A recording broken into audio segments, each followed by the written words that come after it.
Hey guys, welcome back to my YouTube channel. आज से मैं इंग्लिश का स्पोकन क्लास, ये स्पोकन क्लास है और ग्रामर, दो पार्ट में इंग्लिश मतलब कि पढ़ाया जाता है, जो कि आसान हो जाता है हम लोगों के लिए इंग्लिश। स्पोकन अलग होगा क्योंकि इस स्पोकन इंग्लिश में बहुत कुछ आता है अलग टाइप के, और ग्रामर में ग्रामेटिकल हमें बताएंगे। ये स्पोकन में व्हाट इज इंग्लिश, इंग्लिश क्या है।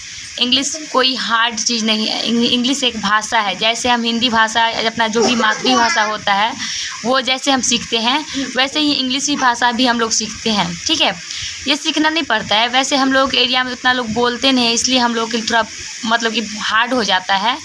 जैसे जो इंग्लिश स्पोकन वाले लोग हैं उनके लिए मैथिली हार्ड हो जाता है, जो कि हम लोग का मातृभाषा हो जाता है। हिंदी हार्ड हो जाता है, ऐसे ही हम लोग के लिए इंग्लिश हार्ड हो जाता है। क्योंकि इसे हार्ड समझ के नहीं, इसे बस भाषा समझ के हम लोग पढ़ेंगे। ठीक है, तो इंग्लिश, व्हाट इज इंग्लिश, मतलब इंग्लिश क्या है।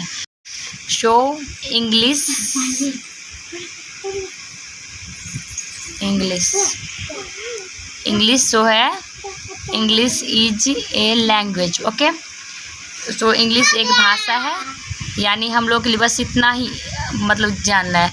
इंग्लिश जो है ये एक भाषा है। ठीक है, और लैंग्वेज क्या है, यानी लैंग्वेज जो होता है वो क्या है। तो लैंग्वेज इज ए कम्युनिकेशन, यानी उतना लंबा नहीं लिखा जाएगा, यहाँ पे आप लोग बस समझ लीजिए। ठीक है, अगर लिखना हो तो लिख लीजिए। कम्युनिकेशन क्या है, लैंग्वेज कम्युनिकेशन का माध्यम है। ठीक है, यानी हम अपना बात जो भी प्रकट करना होता है उसके लिए हम जिस भाषा का प्रयोग करते हैं, मतलब ये इंग्लिश का भाषा यहाँ प्रयोग किया जाएगा। ठीक है, तो लैंग्वेज जो है वो कम्युनिकेशन का माध्यम है। ओके, तो ये कम्युनिकेशन कितने प्रकार के होते हैं, आप लोग बताइए कितने प्रकार के होते हैं कमेंट सेक्शन में।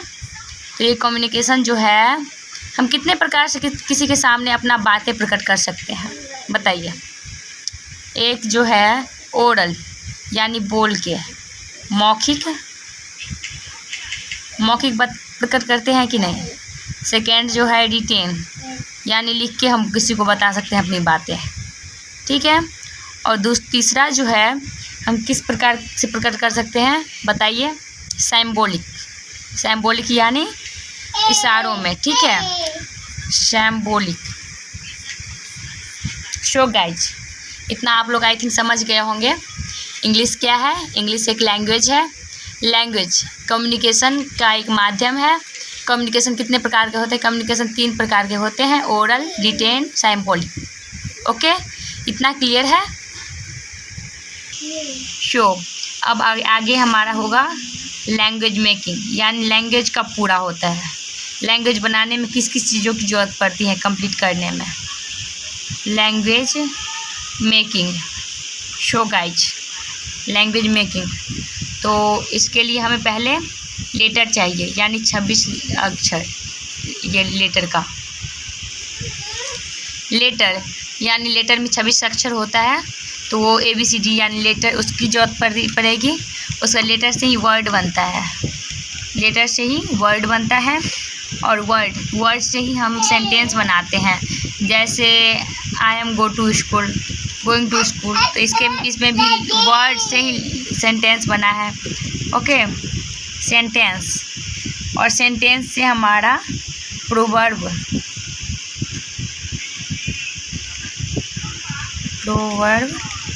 और फ्रेज, उसी से फ्रेज बनते हैं, फ्रेज, और उसके बाद क्लॉज। ओके गाइज, इतना समझ गए होंगे आई थिंक। इसके बाद लेटर, यानी लेटर जो है 26 लेटर है, A to Z। आपका ये बातें क्लियर हो गया इतना तक। ओके, ये लेटर जो है, लेटर जो है उनको 3 पार्ट में बांटा गया है। तो लेटर 3 पार्ट में बांटा गया है, पार्ट में डिवाइड है। ओके, वोवेल,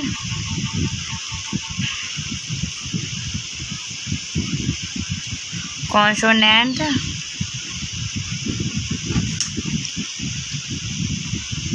और सेमी वोवेल। सेमी वोवेल या कॉन्सोनेंट वोवेल, समझ जाइए यहाँ पे भी है, ठीक है। सो 1 2 3, ओके। ये तीन पार्ट में है। और ये वोवेल के अंतर्गत कितने वर्ड लेटर आते हैं? तो 5 लेटर आते हैं। कॉन्सोनेंट के अंतर्गत 19 आते हैं और सेमी वोवेल के अंतर्गत 2 आते हैं। ये W और Y है, वो सेमी वोवेल के अंतर्गत आते हैं, यानी सेमी वोवेल या कॉन्सोनेंट वोवेल। तो WY है और A E I O U, okay. और इनको छोड़ के जितना भी है सभी कॉन्सोनेंट है।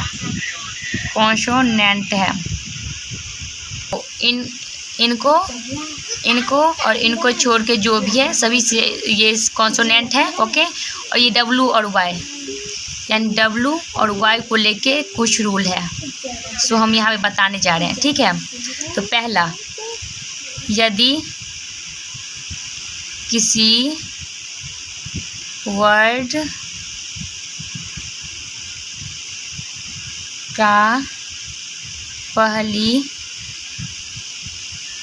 लेटर हो ये W और Y, तो ये कॉन्सोनेंट होगा, ओके। ये रूल है, यानी यदि किसी वर्ड के पहली लेटर, जैसे Y, तो Y ये कॉन्सोनेंट हो गया। वेयर, ये सब W पहले है। येलो, यानी येलो Y पहले है, तो ये भी कॉन्सोनेंट हो गया, ओके। और सेकेंड रूल है इसका है WY का, यदि यानी WY किसी वर्ड के बीच में या अंत में हो तो ये वोवेल होगा, वोवेल्स होगा, ओके। इतना बात क्लियर है, ठीक है। सो गाइज, अब आगे बढ़ते हैं। ये इंग्लिश स्पीकिंग में तो हम बता चुके हैं, वो सब आई थिंक आप लोग समझ गए होंगे, यानी इंग्लिश क्या है, ये सब मतलब कि इंग्लिश एक लैंग्वेज है। लैंग्वेज कम्युनिकेशन यानी बात करने की एक माध्यम है। कम्युनिकेशन 3 प्रकार के होते हैं, ओरल कम्युनिकेशन, रिटेन कम्युनिकेशन और सिंबॉलिक कम्युनिकेशन। ये सब कुछ समझ चुके हैं। और लास्ट में हम बताए थे यानी वोवेल, कॉन्सोनेंट और के बारे में। अब बता रहे हैं राइटिंग कितने प्रकार के होते हैं, हम कितने प्रकार से लिखते हैं, ठीक है। क्या आप लोग जानते हैं हम लोग कितने प्रकार के राइटिंग का यूज करते हैं? तो चलिए स्टार्ट करते हैं।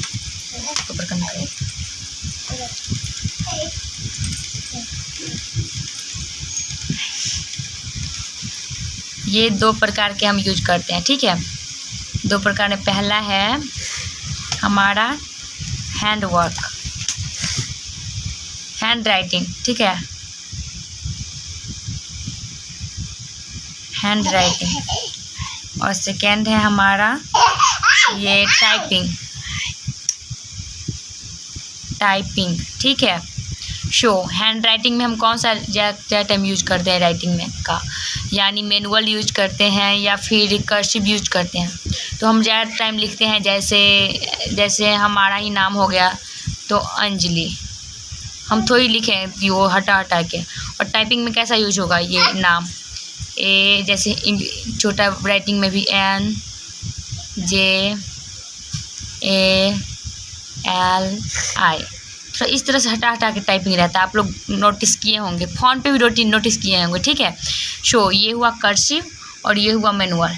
शो किस में कौन सा यूज होगा? अपने मन से थोड़ा, मैं तो अभी लाइव नहीं हूँ जो पूछ सकती हूँ, आप बताइए अपने मन से, अपने मन को पूछिए क्या होगा। तो यहाँ पे होगा कर्सिव।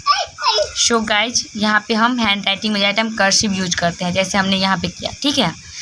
और टाइपिंग में हम लोग ज़्यादा टाइम मैनुअल यूज करते हैं, ज़्यादा टाइम की हमेशा मैनुअल ही यूज होता है। अगर हम अपना राइटिंग चेंज करते हैं, जैसे स्टाइलिश बनाते हैं, उसमें हम लोग कर्सिव भी आ जाता है, पर मैनुअल यूज होता है, ठीक है। शो, आगे बढ़ते हैं अगली पड़ाव पे। लेटर प्लस लेटर क्या बनता है, बताइए क्या बनता है। बनता है वर्ड और मीनिंगफुल।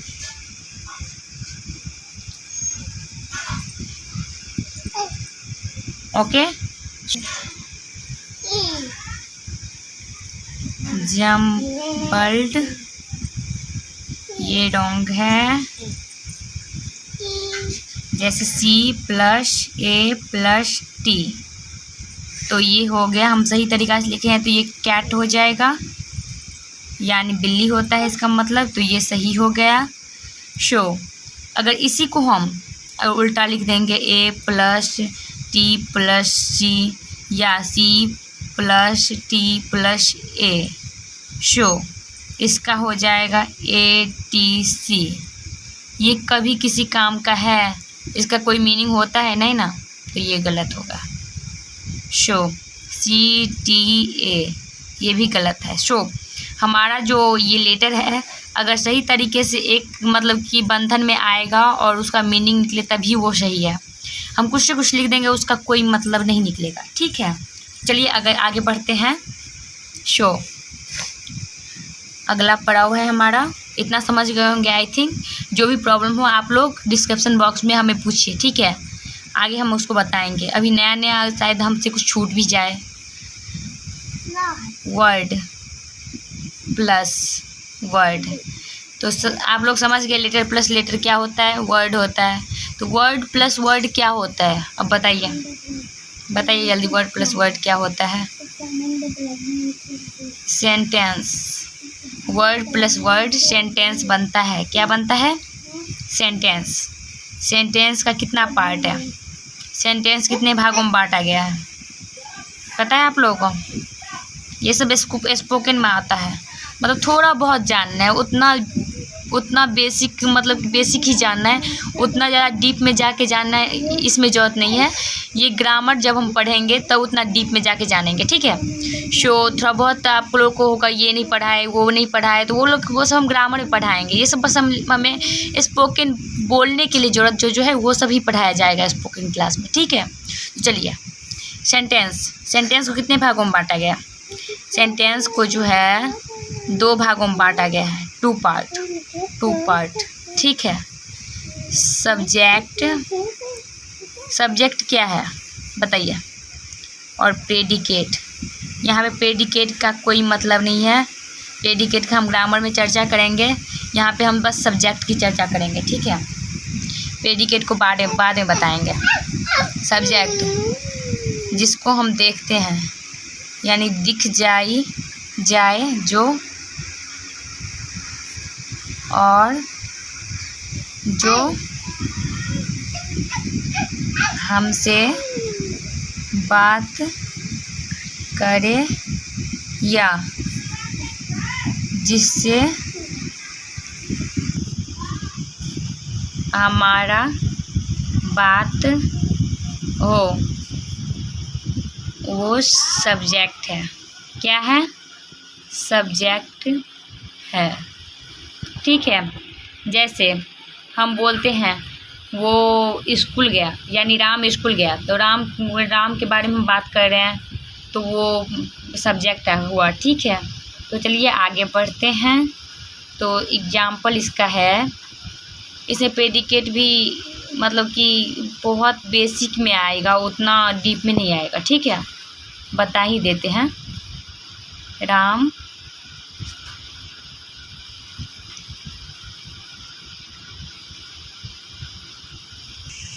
गाइज यहाँ पे हम रुक गए थे थोड़ा, क्योंकि मेरा मतलब फ़ोन का अभी स्टैंड नहीं आया है। आप लोग थोड़ा बहुत सपोर्ट करेंगे तभी हम स्टैंड लेंगे, क्योंकि अगर हम स्टैंड भी ले लिए पैसा भी वेस्ट हो जाएगा और आप लोग सपोर्ट भी नहीं करते हैं जल्दी और डिमोटिवेट हो जाते, फिर हम काम करना छोड़ देंगे। इसलिए यहाँ पे मतलब कि यहाँ पे प्रेडिकेट, तो ये सब्जेक्ट को छोड़ के जितना भी है सब प्रेडिकेट है, ठीक है। तो ये प्रेडिकेट है। प्रेडिकेट यानी प्रेडिकेट के अंतर्गत वर्ब आता है, ठीक है। और वर्ब यहाँ पे बताते हैं, ठीक है। इसके बारे में हम पीछे बताते हैं। वर्ब का कितना पार्ट है बताइए।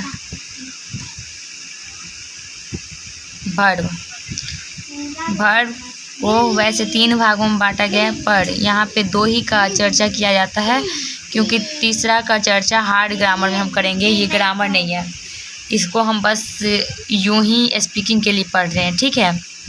तो हेल्पिंग वर्ब और सेकेंड है मेन वर्ब। तो गाइज, वर्ब का 2 रूप हम ज़रा यूज करते हैं, हेल्पिंग वर्ब, मेन वर्ब। अब हेल्पिंग वर्ब क्या है बताइए। ये हमें टाइम बताता है, यानी कब क्या हुआ है, ओके। टाइम के अंतर्गत टाइम को हम किस तरह से इसमें देखते हैं, कैसे पता चलता है हेल्पिंग वर्ब लगता है और टाइम है, ये बता रहा है कितना किस टाइम में क्या काम हुआ है। तो इज या एम या आर, ये जो है ये प्रेजेंट टाइम का। इसी तरह से ये हमें टाइम बस बताता है। डू या डज, ये सब हेल्पिंग वर्ब है। हैव या हैज,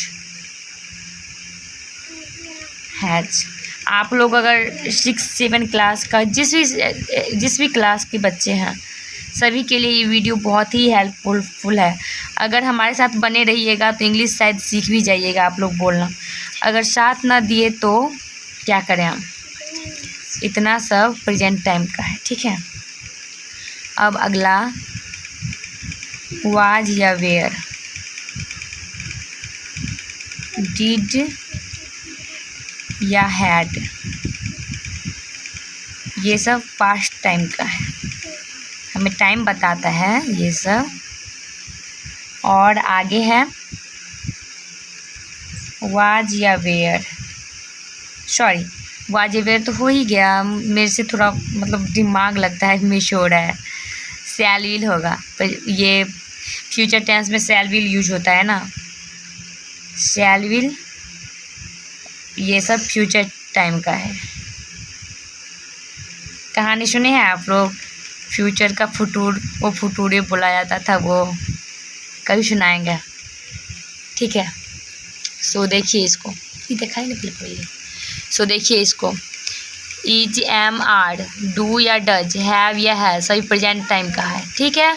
वाज या वेयर, डिड या हैड, ये सब पास्ट टाइम का है। शैल या विल फ्यूचर टाइम का है। और वर्ब में दूसरा हम पढ़ेंगे अब मेन वर्ब। मेन वर्ब क्या है पता है आप लोगों को, क्या है बताइए। एक्शन, जैसे हम प्ले करते हैं, क्या प्ले आप लोग देखते हैं? नहीं ना, तो जिसे देख नहीं सकते पर हम करते हैं, क्या है? एग्जाम्पल दीजिए। प्ले हम करते हैं यानी खेलते हैं। ईट खाना खाते हैं। ड्रिंक पीते हैं। ऐसे ही मतलब कि रीड ईट, बहुत कुछ है। यहाँ पे इन सब का मतलब कि ये जो मेन वर्ब है इनको ऐसे ही हम प्ले या कुछ भी कहीं भी ऐसे नहीं लिख सकते हैं। इसका V1 V2 V3 इस तरह से होता है। वर्ब का पहला रूप, वर्ब का दूसरा रूप, वर्ब का तीसरा रूप, वर्ब का चौथा रूप और वर्ब का पांचवा रूप। इतना मतलब कि VV है, ठीक है। ये कहीं भी हमें यूज करने को आ जाता है। ठीक है, तो चलिए आगे बढ़ते हैं। अब आई थिंक आप लोगों को उतना सारा समझ आ गया होगा। चलिए आगे बढ़ते हैं। अब ये नोट में है कुछ बातें जो कि बहुत ही ज़्यादा हेल्पफुल है हमारे लिए।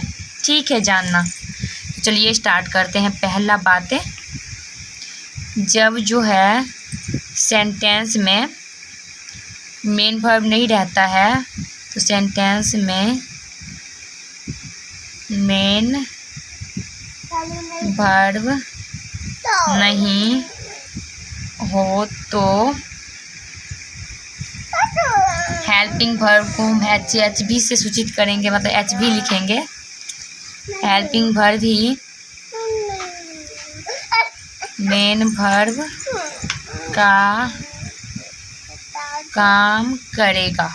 सो गाइज, क्या इसको ये बात समझ आया आपको? ये जो है जब सेंटेंस में मेन वर्ब यानी प्ले, ईट ये सब जब नहीं रहता है तो हेल्पिंग वर्ब जो है वही मेन वर्ब का काम करता है। ठीक है, चलिए दूसरा नोट का दूसरी बातें, जब मेन वर्ब के अंत में en या ed लगा हो तो वह कार्य खत्म का बोध कराएगा। समझ आया ये बात आपको? जैसे ये मतलब कि en जैसे जैसे जैसे बताते हैं, जैसे en के मामला में बता देते हैं पहले ईटेन, सॉरी यार, EATEN, सॉरी इशू हो जा रहा था मेरे से, मतलब कि ए छोड़ रही थी धोखा में, मन में था पर इसमें छूट रहा था। आप लोग ये बोलिएगा कि ईटेन भी नहीं आता है, ऐसा कुछ नहीं है, समझे? तो ईटेन यानी ईटेन मतलब कि ईटेन इस खाना का मतलब हम जो खा रहे हैं वो मतलब खा चुके हैं, ऐसा हो जाएगा। ठीक है, और ईडी का यूज, ये ईडी जो है यानी प्लेड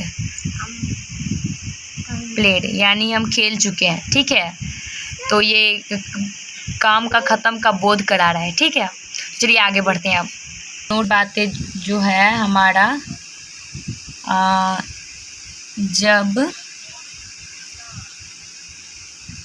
मेन वर्ब के अंत में ING लगा हो तो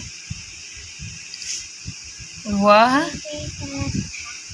कार्य जारी है यानी चल रहा है का बोध जो है वो कराएगा। समझ आया? बात में वैसे ही समझ आ रहा होगा क्या बोल रहे हैं। जब मेन वर्ब के अंत में यानी प्ले हुआ, रीड हुआ, ये सब के अंत में ING यानी ये ING जो है वो लगा हो तो वह कार्य जारी है यानी कार्य जो है वो जारी है यानी चल रहा है का बोध कराएगा। ओके, सो एग्जाम्पल में हम दे रहे हैं, जैसे प्लेइंग, ये जैसे ईटिंग। अब इसका सेंटेंस बना के भी दिखाएंगे, ऐसे ही नहीं छोड़ देंगे। ठीक है, सो हमारा जो है यहाँ पे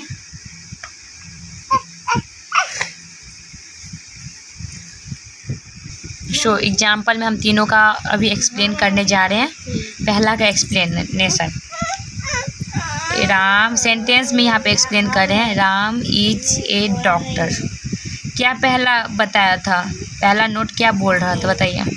पहला नोट ये बता रहा था कि जब मेन वर्ब न हो तो हेल्पिंग वर्ब ही मेन वर्ब कहलाएगा, यानी का काम करेगा। ठीक है, तो यहाँ पे हेल्पिंग वर्ब ही मेन वर्ब का काम कर रहा है। ठीक है, ये दूसरा सब का सेंटेंस अगर होगा तो Ram have eaten a mango.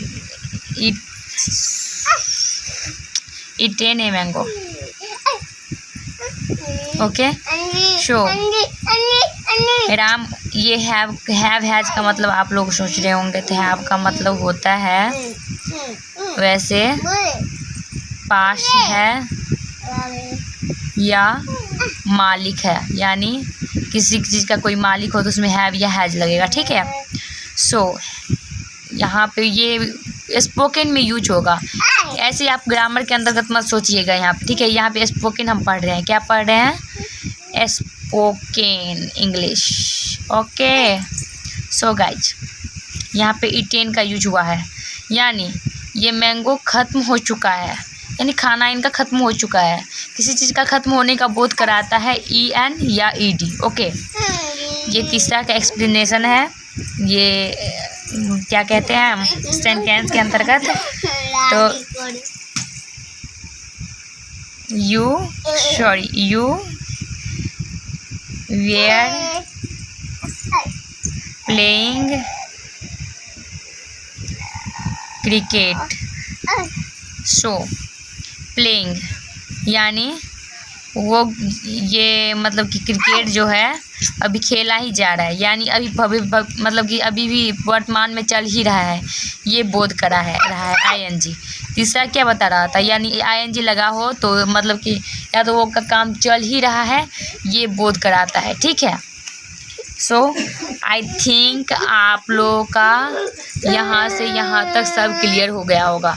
कोई डाउट इतना में बताइए, और इसका तीनों एक्सप्लेनेशन में कोई डाउट नहीं होना चाहिए आई थिंक। ठीक है, सो अगला इससे आगे की बातें अगले वीडियो हम बताएंगे। यहाँ पे आधा घंटा तो लगभग हो जाएगा वीडियो, क्योंकि वैसे भी मतलब कि बहुत लंबा वीडियो हो जाएगा और हमारा अपलोड होने में थोड़ा प्रॉब्लम होगी, इसलिए सो आप लोग चैनल को सब्सक्राइब भी कर लीजिए, वीडियो को लाइक करिए और दोस्तों के साथ भी शेयर करिए, और बहुत ही आसानी से यहाँ पे इंग्लिश सीखिए। ठीक है, आप लोग किसी भी क्लास में है हमारे साथ इंग्लिश पढ़ सकते हैं बहुत ही ईजी में। ठीक है, ये इंग्लिश स्पोकन कोर्स है। ओके।